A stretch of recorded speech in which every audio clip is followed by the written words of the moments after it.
Au Sri Lanka, le dimanche de Pâques tourne au cauchemar. Plusieurs explosions surviennent quasi simultanément à travers le pays ce matin. Les églises de Koshikabe, de Negombo, de Batikaloa et de Colombo sont frappées alors que les fidèles célèbrent la messe de Pâques.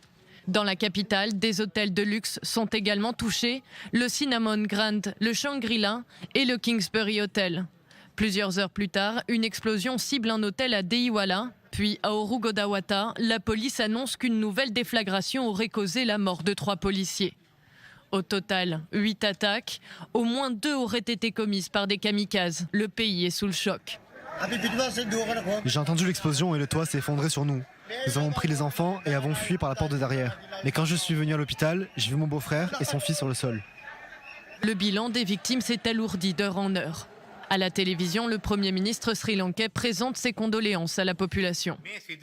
Je vois ceci comme une situation sérieuse visant à déstabiliser le pays et l'économie.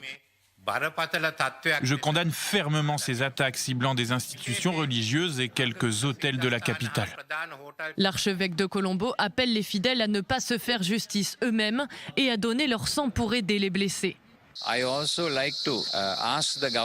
Je voudrais aussi demander au gouvernement de mener une enquête solide et impartiale pour déterminer qui est responsable de cet acte et aussi de les punir sans pitié, car seuls des animaux peuvent se comporter ainsi.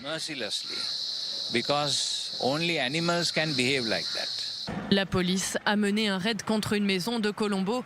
Plusieurs arrestations ont été annoncées. Pour l'heure, aucun groupe n'a revendiqué officiellement ces attaques.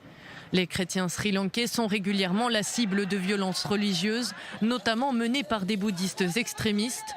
Mais le chef de la police alertait récemment de risques d'attentats fomentés par un mouvement islamiste. Un couvre-feu a été instauré par les autorités. Entré en vigueur à 18h heure locale, il restera en place jusqu'à nouvel ordre. Les réseaux sociaux ont aussi été bloqués provisoirement pour éviter la diffusion de fausses informations. Ces attaques sont les plus meurtrières depuis la fin de la guerre civile.